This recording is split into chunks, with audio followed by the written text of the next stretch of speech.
Bismillahirrahmanirrahim. Let's continue our ngaji Bab Taubah. Open your PDF, Kitab Riyadhus Shalihin, page 48, hadis ke-16. Page 48, hadis 16. Bismillahirrahmanirrahim. Wa an Abi Hamzata Anas bin Malik al-Ansari khadimi Rasulillah sallallahu alaihi wasallam,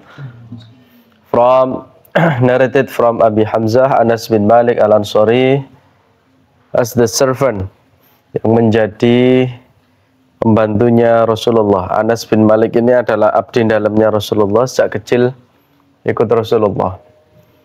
Qala Rasulullah sallallahu alaihi wasallam, innallaha afrahu bi taubati abdihi min ahadikum saqata an ba'irihi wa qad adallahu fi ardi falatin, muttafaqun alaih.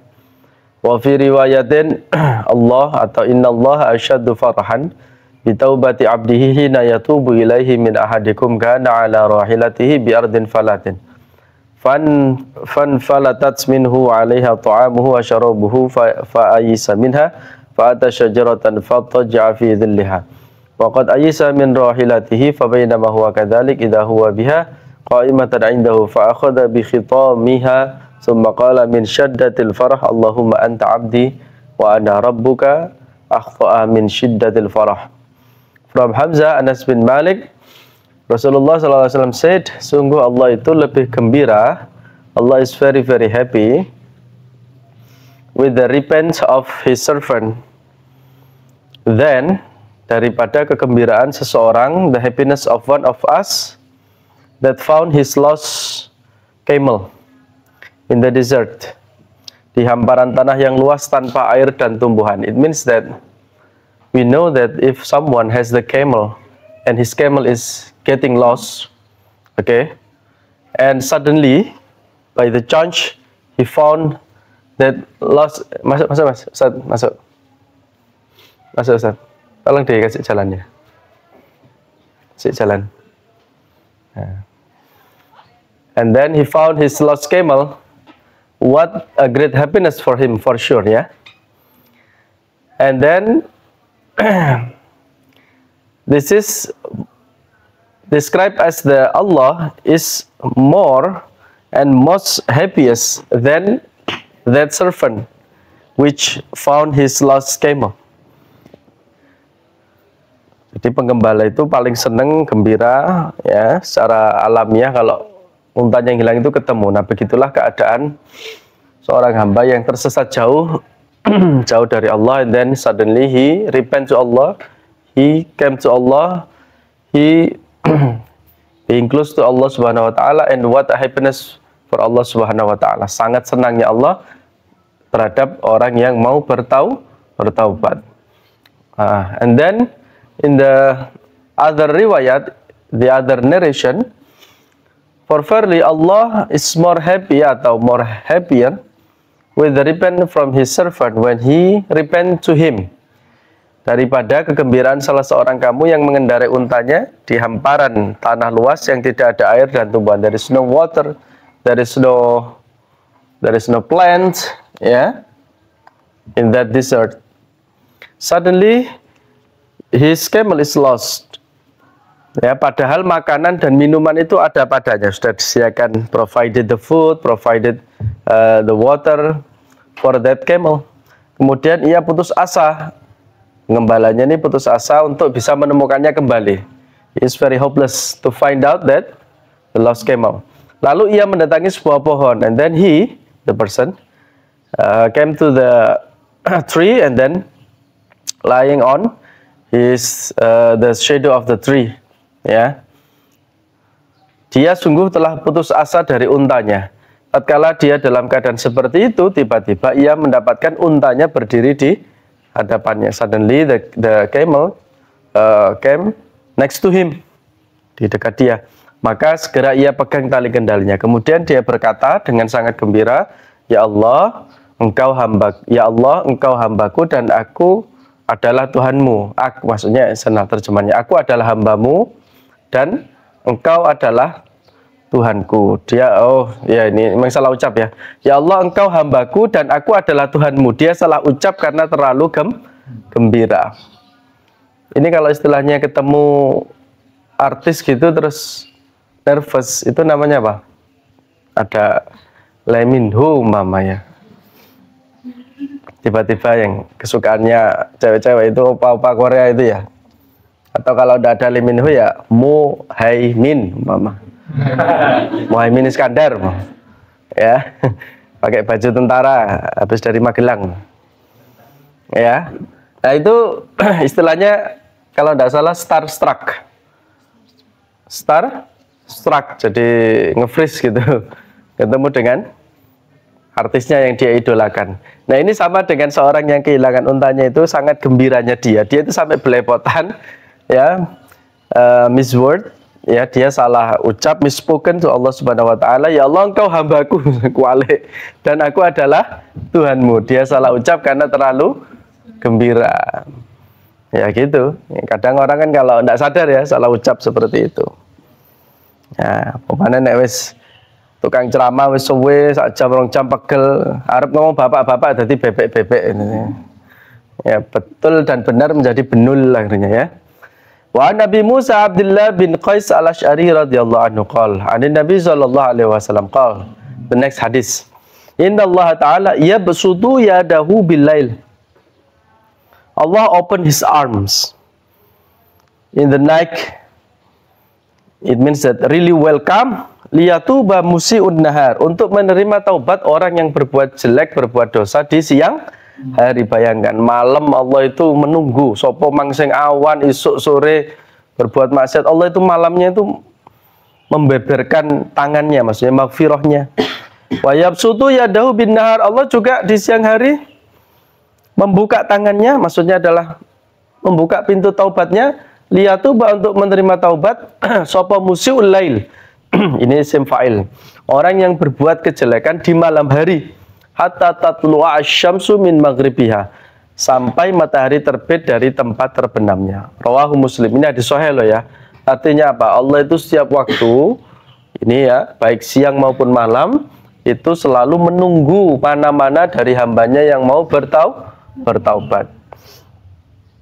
Ya, kemarin minggu lalu sudah kita bahas bahwa sak bejat-bejate wong kalau dia masih mengakui Allah sebagai Tuhannya, masih dia mengikrarkan kebenaran absolut, apa? La ilaha illallah, itu kebenaran absolut.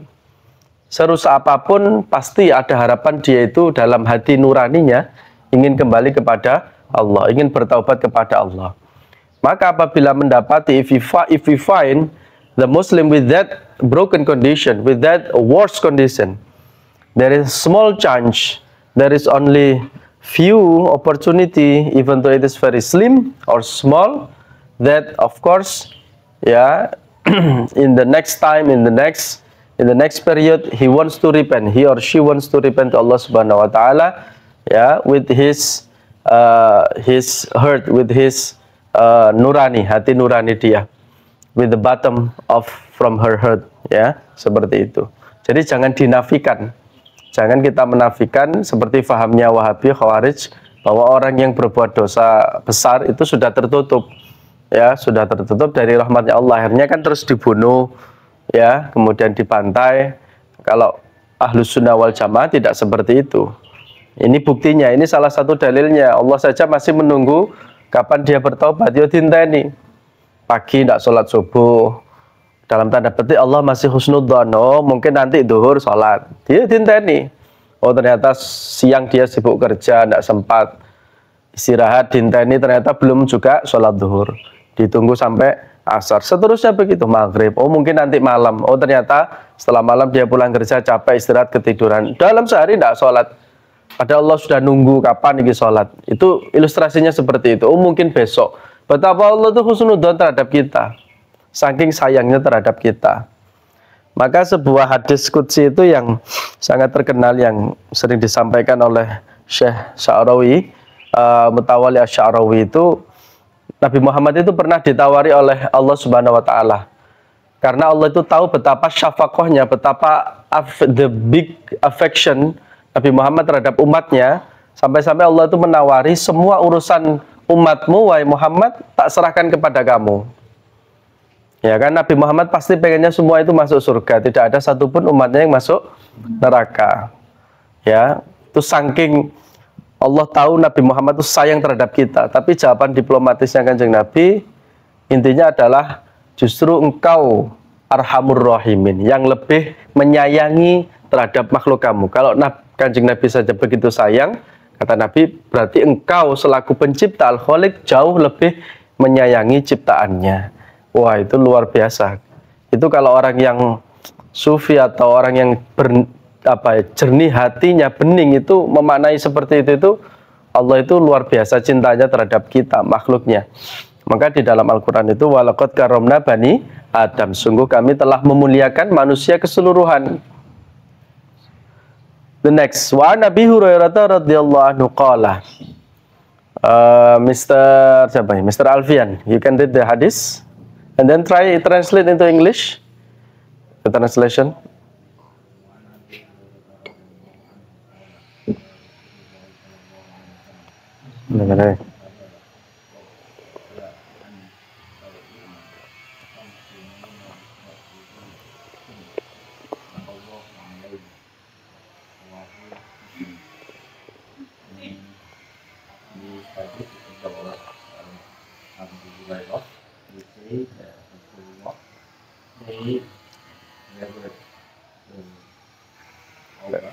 Whoever repents before sunset, matahari terbit, sun, from the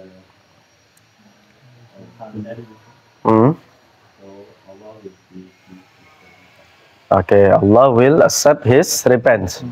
Narrated from Abu Hurairah radhiyallahu anhu, he said, Rasulullah said, whoever repents before the sunrise, berarti ini sebelum matahari terbit. Kapan waktunya? Subuh atau pagi hari subuh, pokoknya sebelum matahari terbit dia bertaubat.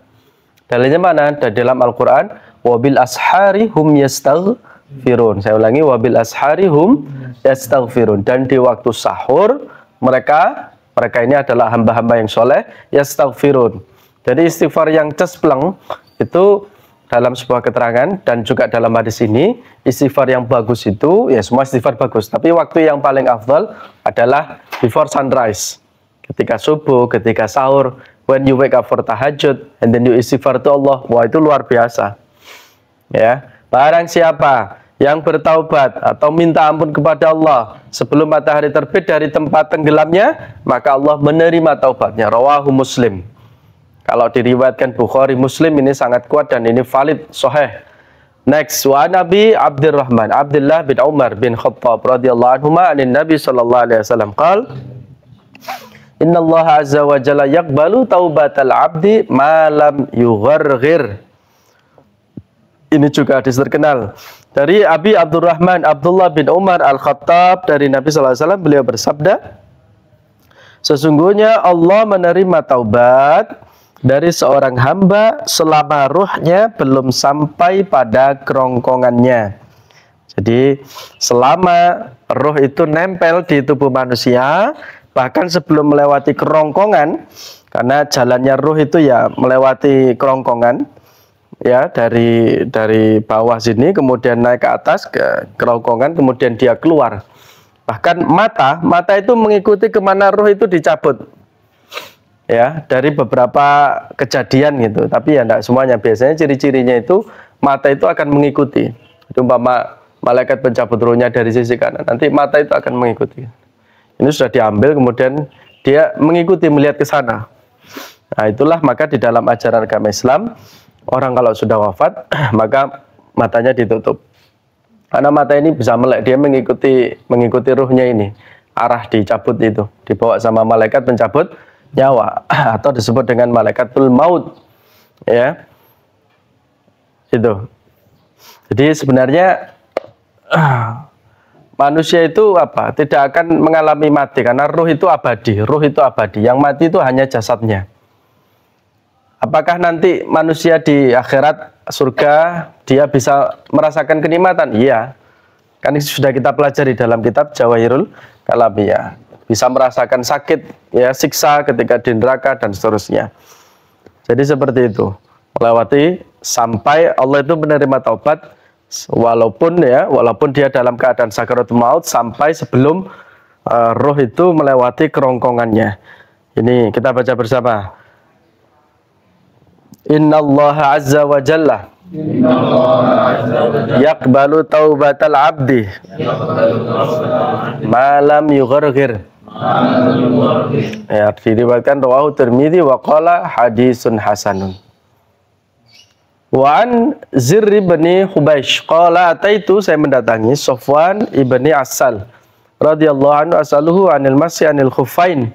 Faqala ma ja'a bika ya Zirr? Faqultu ibtigha al-ilm. Faqala innal malaikata tad'u ajnihataha li talibil ilmi ridan bima yatlub. Faqultu innahu qad hakka fi sadri al-mas'u 'ala al-khuffain ba'da al-ghaid wal baul wa kuntu imra'an min ashabin nabi sallallahu alaihi wasallam faji'tu as'aluka hal sami'tahu yadhkuru fi dhalika syai'an? Qala na'am. Kana ya'muruna idza kunna safran aw musafirin alla nanzi'a khifafana salasata ayamin wa layalihinna illa min janabatin lakin min ghaitin wa baulin wa naumin. Faqultu hal sami'tahu yadhkuru fil hawa syai'an? Qala na'am. Kunna ma'a Rasulullah sallallahu alaihi wasallam fi safarin wa bainama nahnu indahu id nadahu a'rabiyyan bi sautin lahu jahwari ya Muhammad fa'ajabahu Rasulullah sallallahu alaihi wasallam nahwa min sauti ha'um. Faqultu lahu wa ihaka dhud min sautika fa innaka inda Nabi sallallahu alaihi wasallam wa qad nuhita an hadha. Faqala wallahi la aghdud. Faqala al-arabi al-mar'u yuhibbul qawma wa lamma yalhaq bihim qala an-nabi al-mar'u ma'a man ahabba yaumal qiyamah. Fama zala yuhaddithuna hatta dzakara baban min al-maghrib masirata ardihi aw yasiru rakib fi ardihi 40 aw 70 aman. Qala Sufyan ahadur ruwad qibala asy-syam khalaqallahu ta'ala yawma khalaqas samawati wal ardh maftuhan litaubah la yughlaqu hatta tatlu'a asy-syamsu minhu. Rawahu Tirmidzi wa ghairuhu wa qala hadisun hasan sahih. Dari Zirr bin Hubaysh, ia berkata, saya mendatangi Sofwan bin Asal menanyakan tentang mengusap di atas dua khuf atau sepatu. Ini dalam kitab fikih itu ada bab namanya mashu alal khuffain, membasuh di atas dua stiwel. Bahasa stiwel itu bahasa apa itu? Bahasa Indonesia atau Jawa itu. Jadi orang-orang Arab itu terbiasa melakukan perjalanan jauh, mereka pakai sepatu yang kuat dan itu tidak perlu dilepas. Nah, cukup diusap di atasnya saja dengan syarat ketika menggunakannya itu fi halatit tuhri, dalam keadaan suci. Jadi sudah punya wudhu, berangkat dari rumah, kemudian pakai sepatu itu dalam keadaan suci, bukan dalam kondisi hadas. Nanti ketika dia sudah lebih dari 3 hari, maka dia boleh mengusap itu tanpa perlu melepasnya. Tapi ini khuffain itu sudah tidak relevan dengan zaman modern, karena ya ini zaman dulu. Ya, di Indonesia ya tidak pakai khuffain, kita kemana-mana ya pakai sepatu yang bisa dilepas. Dan syarat khuffain itu sepatu yang sangat kuat, bisa dipakai berjalan untuk lama. Dia tahan air, kemudian tidak gampang jebol dan tidak gampang kemasukan air atau pasir. Jadi betul-betul rapat khuffain itu. Itu miliknya orang Arab sana. Ini cocok dipakai di perjalanan di padang pasir, kan panas itu. Nah, itu tidak perlu dilepas kalau wudhu. Jadi cukup dibasuh di atasnya saja dengan ketentuan-ketentuan, ada tata caranya.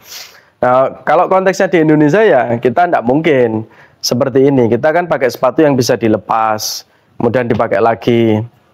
Ya, Anda ke Jakarta pun pakai kereta api ya di dalam gerbongnya sudah ada tempat sholat. Itu kan ya dilepas, masa terus pakai khuffain kayak gini dikiaskan di kitab fikih ya tidak relevan. Paham belum? Ada kitab-kitab fikih yang klasik dipelajari di pesantren seperti Takrib, Fathul Qorib, itu yang sudah tidak relevan dengan zaman sekarang, seperti khuffain ini. Kemudian yang kedua adalah budak, masalah perbudakan ya tetap dipelajari, tapi sekarang kan sudah tidak ada yang namanya perbudakan atau memerdekakan budak, macam-macam budak dan sebagainya. Nah, itu sudah tidak anu. Nah, zaman dulu itu dikasih tahu tata caranya menggunakan khuffain atau dua muza atau dua sepatu ya, semacam sepatu boot tapi dia lebih kuat ya. Kemudian dia bertanya, apa yang membuatmu datang kemari wahai Zirr? Dia mengatakan mencari ilmu. Dia berkata, ini hadis juga yang terkenal, sesungguhnya para malaikat meletakkan sayapnya bagi pencari ilmu, For verily the angel truly put their wings to the knowledge seeker because they are pleased for what they are seeking. Karena malaikat itu ridho dengan apa yang ia cari. Saya berkata, sesungguhnya telah ada keraguan dalam dada saya tentang mengusap di atas 2 sepatu setelah buang air besar dan kecil. Sedangkan Anda ini seorang sahabat Nabi, maka saya mendatangi Anda untuk menanyakan kepada Anda, apakah Anda pernah mendengar beliau menyebut sesuatu tentang hal itu. Artinya dia ingin belajar tentang tata cara membasuh kedua sepatu tadi. Karena dia itu sahabatnya Nabi. Dia menjawab, ya, beliau memerintahkan, Nabi memerintahkan kami apabila kami sedang musafir dalam perjalanan agar tidak mencabut, melepas sepatu kami selama 3 hari 3 malam kecuali jinabat. Jadi kalau junub atau hadas besar itu ya dilepas. Akan tetapi karena buang air besar dan kecil dari itu hadas kecil, maka saya bertanya, apakah Anda pernah mendengar beliau menyebutkan sesuatu tentang hawa nafsu? Dia menjawab, ya, kami pernah dalam suatu perjalanan bersama Nabi. Ketika kami sedang berada di samping beliau, tiba-tiba beliau dipanggil oleh orang Arab Badui dengan suara yang sangat keras dan tinggi. Ya, Badui itu kan ya orang kampung ya, orang pedalaman. Nek nyeluk ya jangkar, hai Muhammad gitu. Maka Rasulullah menjawabnya dengan suara menyamai suaranya, ya dijawab dengan nada yang sama. Ambillah. Maka saya katakan kepadanya, wahak ini artinya celaka kamu. Maksudnya, ojo koyo ngono. Ini sahabat ini. Jadi dia itu melihat Badui itu manggil Nabi itu jangkar. Si sahabat tadi tidak terima. Wahak, celakalah kamu.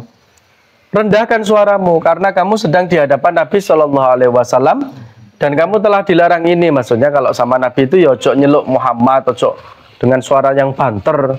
Dia menjawab, demi Allah aku tidak akan merendahkan suaraku. Badui itu berkata, seseorang mencintai satu kaum tapi belum bisa mengejar amalan mereka. Saya itu cinta sama Nabi, tapi saya tidak bisa seperti Nabi atau para sahabat. Ini kata Badui. Maksudnya Badui itu kalau ketemu Nabi, wahai Nabi, saya ini cinta panjenengan. Saya ini ya mengerjakan syariat Islam. Saya ini ya sholat 5 waktu. Saya ini puasa. Tapi ya itu toh, saya tidak bisa menambah amalan yang sunnah seperti sholat sunnah rawatib, puasa Senin Kemis.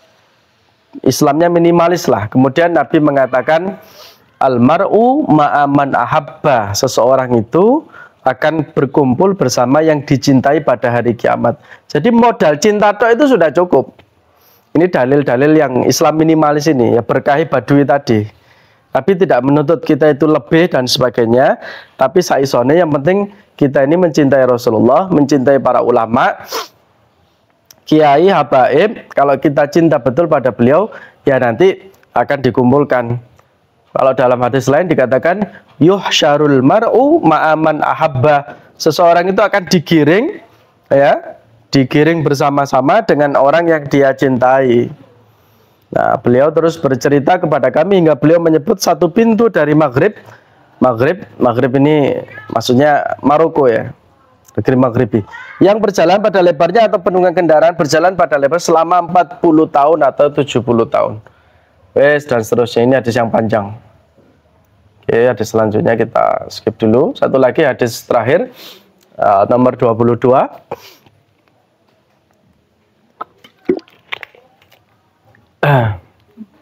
Ini sudah profilnya Ustadz sudah semua, Ustadzanya ini. Oh iya. Ada yang belum? Iya. Coba Miss Zu. Mana? Ya, silakan dibaca.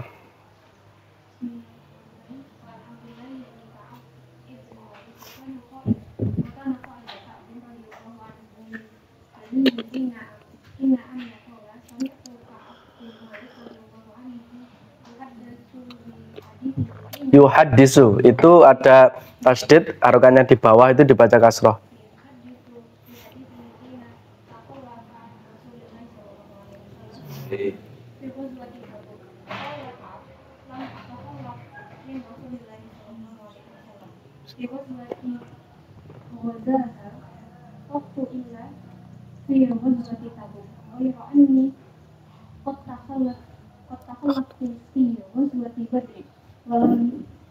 ولم يعتق أحد تخلف عنه إنما خرج رسول الله صلى الله عليه وسلم والمسلمون يريدون غير قريش حتى جمع الله تعالى بينهم وبين عدوهم على غير الميعاد ولقد شهدت مع رسول الله ليلة العقبة حين توافقنا على الإسلام وما أحب أن لي بها مشهد بدر وإن كانت بدر أكثر في الناس منها وكان من خبري حين تخلفت عن رسول الله صلى الله عليه وسلم في غزوة تبوك أني لم أكن